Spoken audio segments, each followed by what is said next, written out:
प्रशांत किशोर से मैं पूछना चाहता हूं कि क्या प्रशांत किशोर जी, जिसके पूर्वजों ने वर्णों के आधार पर जाति में बंटवारा कर चुका हो, वो व्यक्ति आकर के आज कह रहा है कि जातीय को मिटाना है और नया बिहार बनाना। जातीय समीकरण का जो बंटवारा किया गया वर्णों के आधार पर, किसके द्वारा किया गया? पंडित समाज के द्वारा। और पंडित समाज से आप भी बिलोंग्स करते हैं। प्रशांत किशोर, पंडित प्रशांत किशोर, आपने जूता सिलवाई जिसका नाम चमार रख दिया, जिसे आपने लैट्रिन साफ करवाया उसका डोम रख दिया, जिसको गायक चलाया उसको ग्वाला रख दिया। ऐसे बहुत सारे उदाहरण हैं, आपको मैं आपके बीच रख दूंगा। देश में लोकसभा का इलेक्शन खत्म हो चुका है, उसके बीच बिहार की राजनीतिक गरमा गई है। बिहार की राजनीतिक इस तरह से गरमाई हुई है कि एक तरफ प्रशांत किशोर तेजस्वी यादव या फिर लालू यादव या नीतीश कुमार के ऊपर पलटवार करते नजर आ रहे हैं। आखिर प्रशांत किशोर है कौन? सबसे बड़ी मुद्दा है कि प्रशांत किशोर है कौन, प्रशांत किशोर किसके लिए काम करते हैं, प्रशांत किशोर बिहार के लिए क्या किए। जिस बिहार में लगातार पद यात्रा कर रहे हैं प्रशांत किशोर, आखिर उनका अस्तित्व क्या है? क्या प्रशांत किशोर बीजेपी का बी टीम है, या फिर यूं कहे तो प्रशांत किशोर का जनाधार क्या है? आइए इन सभी मुद्दे पर बात करेंगे, वीडियो को अंत तक बने रहिएगा।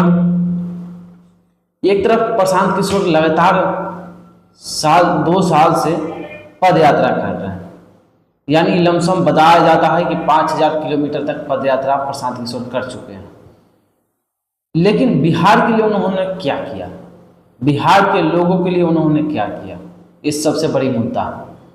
जिस मुद्दे को लेकर प्रशांत किशोर चल रहे हैं कि हम जातीय समीकरण को मिटाएंगे, और जिस तरह से बिहार में जातीय पार्टी के आधार पर जाति बांट दिया गया है कि इस पार्टी को ये जाति समर्थन करेगा, उसको हम मिटाने आए हुए हैं।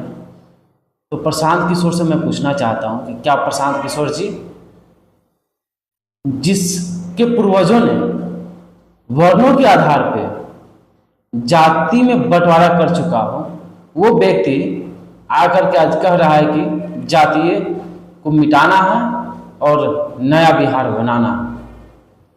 पूरे भारत में जातीय समीकरण का जो बंटवारा किया गया वर्णों के आधार पे, किसके द्वारा किया गया? पंडित समाज के द्वारा। और पंडित समाज से आप भी बिलोंग्स करते हैं। प्रशांत किशोर, पंडित प्रशांत किशोर। और बात करते हैं आपकी जातीयता को खत्म करना है और बिहार को बदलना है। चलिए, अच्छी बात है कि बिहार को बदलना है, लेकिन जिस बात को आप कह रहे हैं कि जाति समीकरण खत्म करना है,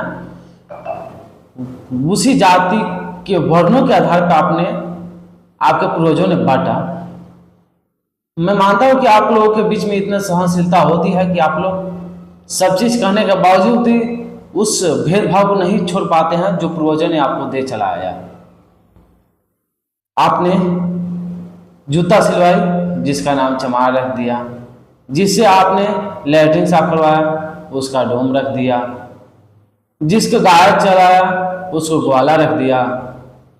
ऐसे बहुत सारे उदाहरण हैं, आपको मैं आपके बीच रख दूंगा। लेकिन आप कहते हैं कि जातीयता को खत्म करके बिहार को बदलना है, तो जातीयता कैसे खत्म होगा? आपके पूर्वजों ने तो पहले से ही बांट चुका है कि जातीय वर्णों के आधार पर जाति बांट दिया है। चलिए, यहाँ तक तो बात सीमित रही, लेकिन बिहार के बदलते स्वरूप को जो आप चेंज करने की बात करते हैं, कैसे चेंज होगा? बिहार के लोगों के लिए आपने क्या किया? केवल पद यात्रा किया, किसके लिए? अपने स्वार्थ के लिए। मेरा राजनीतिक पकड़ बन जाए, बिहार में हमारा ब्राह्मण के बीच में प्रभाव ज़्यादा हो। जिस तरह से यादव मुस्लिम की पार्टी है आरजेडी, जिस तरह से सवर्णों की पार्टी है बीजेपी, कुर्मी कोयली और कुशवाहा की पार्टी बोली जाती है जदयू को। क्या आप भी तो उसी आधार पर लगे हुए हैं कि जो ब्राह्मण है, ब्राह्मण की एक पार्टी बन जाए? उसी ब्राह्मण की पार्टी बनाने में आप भी तुले हुए हैं कि ब्राह्मण का नेता हम बन जाएंगे बिहार में। तो आपने भी तो वही काम किया जो अलग पार्टियों ने किया, वो राजद हो, जदयू हो, बीजेपी हो, या फिर हम हो या एलजेपी आ रहे हो। सभी ने जिस तरह से आप इस समीकरण को बना रहे हैं कि सभी जातियों के लिए एक एक पार्टियां है, तो हमारे जाति के लिए भी पार्टी होनी चाहिए। खैर, आपकी मानसिकता वो नहीं है। आप ऊपर से कह रहे हैं कि जातीय समीकरण मिटा देना है, लेकिन जो आपकी मानसिकता इंटरनली है वो तो आपकी यही दर्शा रही है कि जिस तरह से सभी जातियों की पार्टी है, उस तरह से ब्राह्मण का भी पार्टी होना चाहिए, और उसी पे आप भी काम कर रहे हैं।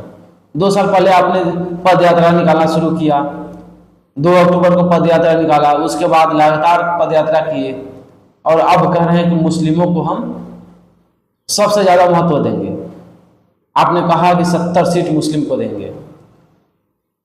एक तरफ बोला जाता है कि यादव और मुस्लिम राजद का कट्टर समर्थक बताए जाते हैं, और राजद के लालू प्रसाद यादव के बदौलत और जदयू के नीतीश कुमार, ये 2 ऐसे परिंदे हैं बिहार के जो कि मिनटों में राजनीतिक समीकरण चेंज कर देते हैं। तो बोला जाता है कि जनसुराग हमेशा से बीजेपी का बी टीम रही है, यानी बीजेपी जिस तरह से बिहार की राजनीतिक में अपना प्रबल दावेदार स्थापित नहीं कर पाई है, ना ही अभी तक उनका ऐसा एजेंडा तय हुआ है जिससे कि उनका अपना खुद का मुख्यमंत्री हो, उसको आपने स्थापित करने का एक श्रेय दे दिया है।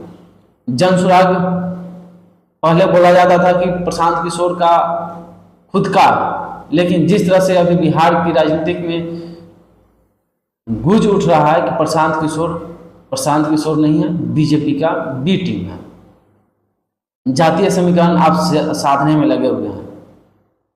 जदयू के जैसे कुर्मी कुशवाहा जो अति पिछड़ा समाज है, उसको आपने अपने तरफ आकर्षित करने में लगे हुए हैं। दूसरी तरफ मुस्लिम को आपने आकर्षित करने में लगे हुए हैं। क्या दर्शाना चाहते हैं? जिस तरह से बिहार की राजनीति के हमेशा से जाति के आधार पर ही चलती आ रही है, और जहाँ तक संभव है कि बिहार की राजनीतिक विदाउट जाति के आधार पर हो ही नहीं सकती है। और रही बात बिहार में अपना जनसुराग को स्थापित करना, अच्छी बात है, बिहार में आप जनसुराग को स्थापित कर रहे हैं, लेकिन एक तरफ आप लालू यादव को टारगेट करते हैं, कुमार को टारगेट करते हैं, तेजस्वी यादव को टारगेट करते हैं, लेकिन आपने उस बिहार के लिए क्या किया? पद यात्रा कर रहे हैं, पद यात्रा से फायदा किसको होगा? प्रशांत किशोर को। प्रशांत किशोर किस जाति से आते हैं? तो ब्राह्मण को फायदा होगा। तो बिहार के लोगों को इससे क्या पता चलेगा? बिहार के लोगों को इससे क्या फायदा होगा? प्रशांत किशोर 2 अक्टूबर को अपना पार्टी लॉन्च कर रहे हैं, जो पहले एक संस्था के तौर पे थी जनसुराग, अब 2 अक्टूबर को पार्टी के तौर पे हो जाएगी। बिहार में अब त्रिकोणीय मुकाबला होगा। 243 सीटों पर प्रशांत किशोर बोले कि मेरा 70 सीट मुस्लिम चुनाव लड़ेगा, और जो बाकी बचा है उसमें सभी जातियों को दिया जाएगा। यानी जिस तरह से अवैसी काम कर रहे थे कि हमारे जितना भी कैंडिडेट होगा वो मुस्लिम होगा, सेम आप भी वही एजेंडा लेके चले हैं। ब्राह्मण होने के बावजूद भी आप बात करते हैं कि जातीयता मिटाना है, लेकिन उसी जाति को आप टारगेट करके आगे बढ़ना चाहते हैं। मुस्लिम को आप टारगेट कर रहे हैं, मुस्लिम को 70 सीट दे रहे हैं। इससे फायदा क्या? यही वोट काटना। वोट किसका काटेंगे? बीजेपी के तो बी टीम बताए जाते हैं, लेकिन वोट किसका कटेगा?